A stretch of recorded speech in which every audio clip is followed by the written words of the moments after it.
Right now on News 4 at 10, a vote of confidence. The Pegulas tell Buffalo Rex Ryan and Doug Whaley aren't going anywhere. Hear how fans feel about this decision. And there is dampness in the air now, but by morning there will be some flakes in the air, and we've got a lake snow advisory for some of us. Details coming up. Gearing up for what may be the busiest New Year's Eve in downtown Buffalo in years. Coming up.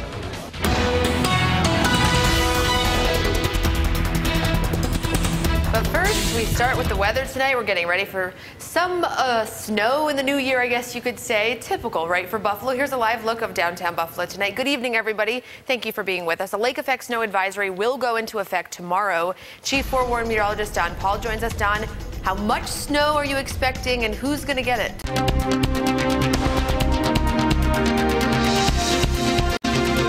Investigators are working to learn what started a fire in North Tonawanda.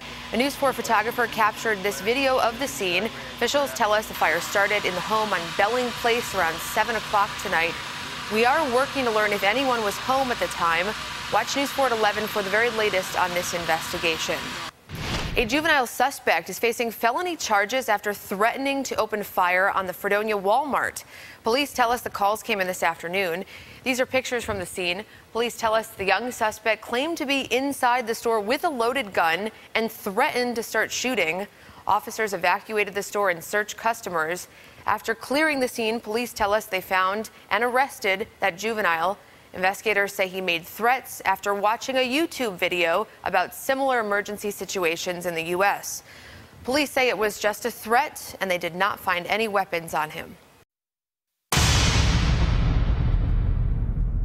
A show of support. Terry and Kim Pegula are standing behind Bills GM Doug Whaley and coach Rex Ryan. After the Bills blew their playoff chances, some fans are calling for Whaley and Rex to be fired, but that's not going to happen. News 4 Sports Director Josh Reed joins us live in the studio. Josh? The Bills came up short of their... Yeah, let's see what happens. Yep. Okay, Josh, thank you. And we wanted to talk to Bills fans and Jets fans to see what they think tonight. Listen. He's a great coach, great defensive mind. Obviously, this year didn't pan out to be what we wanted it to be, but I don't see why he doesn't deserve another year to work with the team and the players. Obviously, the Jets got rid of Rex for a reason. They're doing better this year than they ever have in the past couple of years. There's a reason behind that. Well, you can catch the Bills taking on the Jets in their last game of the season this Sunday over on Channel 4. Kickoff is at 1 o'clock. On the way tonight, counting down to 2016 from Roosevelt Plaza to the Erie Basin Marina and more. News 4's George Rickard is live next and shows us where you can celebrate New Year's Eve around Buffalo.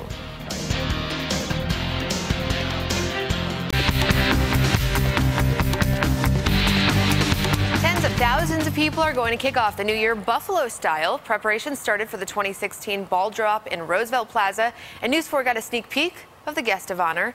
Queen City has the second largest ball drop in the entire country, and if you're making last-minute plans to celebrate in Buffalo, we've got you covered. News 4's George Rickard is live at Canal Side with all the details on what's happening tomorrow night. George? Yeah, Nalina, a lot of the events happening tomorrow night happen every New Year's Eve, but what's different is the buzz created by Canal Side, and this, combined with those events, could make for the biggest New Year's Eve turnout downtown in many years. Schedule 4:30 p.m. First night activities begin at the Buffalo Convention Center. 6 o'clock, 20,000 more people gather over at the arena for the Tucks and Puck Sabres game. 10 o'clock, they drop the balloons, ending the first night activities, but that's when the party begins at Roosevelt Plaza, leading up to that midnight ball drop. Live at Canal Side, George Rickard, News 4 at 10. George, thank you so much. And I asked you on my Twitter page what you think about New Year's resolutions. 70% of you said you don't believe in them. 30% of you said you do. Doug was one who does. He tweeted me, quit smoking after 18 years cold turkey last year on New Year's. So as long as you keep your head up, you can keep your resolution. But Mikhail tweeted, last year I gave up giving up stuff. So far, so good. And how is the weather going to affect your New Year's Eve plans? Don Paul has more on a lake effect snow advisory tomorrow. He's back after this with his full forecast. Also, a painful present. A young girl in Jamestown got a hoverboard for Christmas, and her mom didn't expect what happened next.